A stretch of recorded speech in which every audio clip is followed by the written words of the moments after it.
So if you watch this channel, you will know that I am a very big proponent of settling. I think when you have multiple parties, and one of the parties that is going to be paid the most are the legal team. As we saw from Billy Mitchell versus Carl Jobs, the amount of damages the judge awarded was the most the judge could award. And that was less than both Billy Mitchell's legal legal offense and Carl Jobs' legal defense. So what happens here is the lawyers always win. I think from a common sense standpoint, the less you pay your lawyers, the better, because the more money you can pocket if it is only about money. Now, Ethan Klein has made it very clear to him it is no longer about money, and he will lose money. He will spend money. He will spend more on legal fees than the potential recovery. And that is a very difficult plaintiff to deal with in terms of settlement. Now, when you're dealing with plaintiffs, and I was a defendant in a legal case not so long ago, sometimes what they want and what they demand can change. Remember, these lawsuits can take upwards of 4 to 5 years. So what somebody wanted day one could be incredibly different right before trial. Life goes on, people have families, people have kids, people have other responsibilities and things that they care about, which they may not have had when the lawsuit begun. So they may be more willing to settle than later on than in the beginning.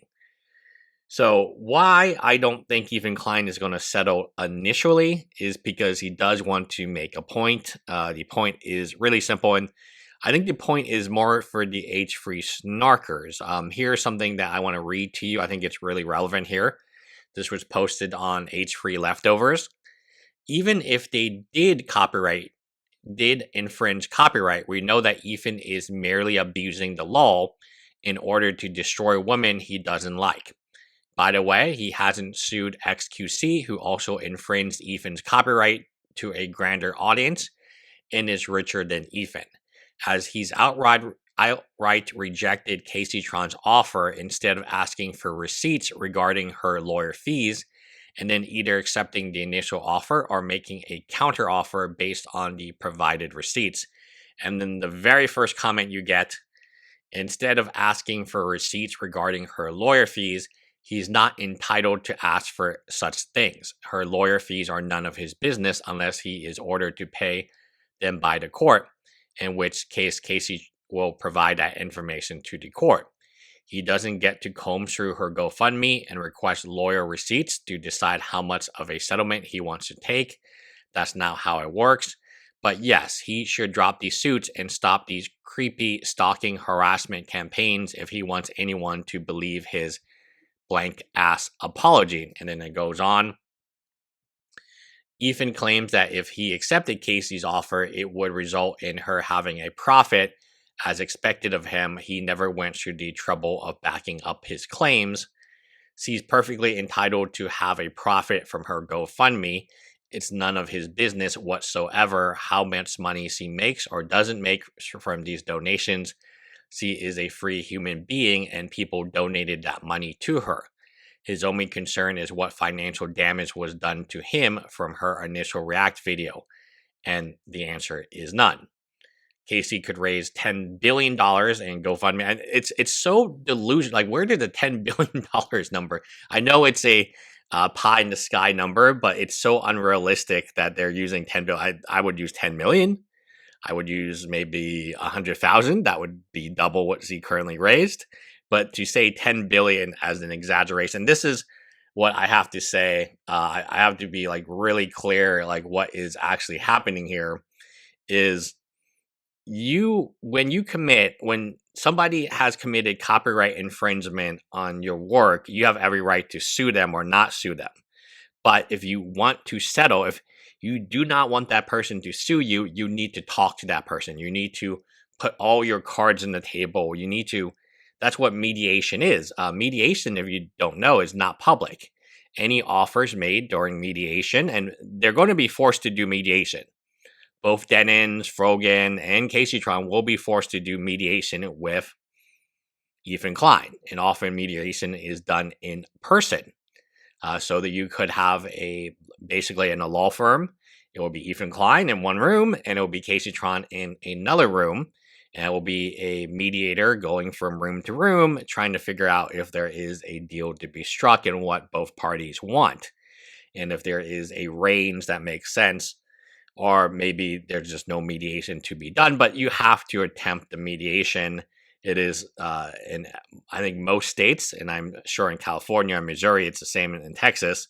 You have to do mediation because instead of going to trial, which is it's not only consuming lawyer fees, your fees, plaintiff fees, defendant fees, it's also wasting jury time because that jury could be doing another case, right? They were selected for your case, but that pool of jurors that were selected for your case could have applied for another case. So it also takes the public time. And of course, those jurors get paid by the court system, which is paid by us, the taxpayers. So I do think that, like Kaceytron, just got to be honest. If you want settlement, I think settlement will be on the table, but the way they're approaching settlement is very obnoxious. It is very confrontational. It's the same way Carl Jobs approached settlement with Billy Mitchell by making more videos calling him a cheater.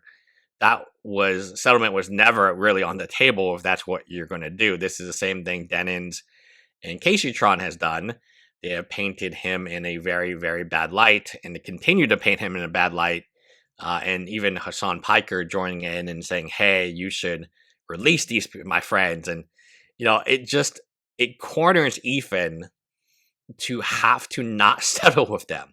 So even if he begun wanting to settle with them, what Hasan has said, and let me read you what Ethan said, I think this is exactly true. What's funny is that by spreading this false narrative that the lawsuits are frivolous, my only option to be vindicated to win is to win the lawsuits to prove it wasn't frivolous. Correct. So if he dropped the lawsuits, what would Kaceytron make 10 hours of videos? What would Hasan make 20 hours of video saying? They would say, oh, it's because Ethan Klein didn't think he could win, right? And it was frivolous, right? If I dropped it now, people would just say that it's proof they were frivolous. So Hasan really is forcing the lawsuit to continue. It's not only Hasan, it's H3 leftovers. If you want what's best for Kaceytron, don't push this narrative, because this narrative is the worst narrative. In settlement, you have to give a little bit. You have to take a little bit of pain. I think my lawyer, the second lawyer that I had, the one that actually was good, the first lawyer was not great, basically said it best. You got to be friendly to everyone, put a smile on, shake their hands, talk to them, figure out, like, it is a lot easier to make a settlement when they generally have a positive feeling about you or somebody in your party they want to settle with.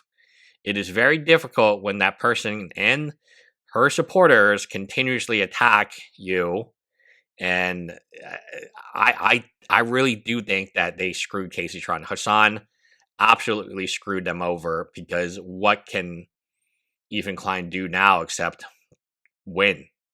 If Ethan Klein doesn't try to win right now and he settles or he drops the lawsuits or some type of scenario, then you know exactly what Hasan's going to say. Oh, see, I told you. Ethan Klein was bullying women. He was harassing these free women. Then all the things that the H3 leftovers, H3 snark said about Ethan Klein would then be true. Again, in their opinions, of course. Let me know what you guys think in the comments below. Bye, guys.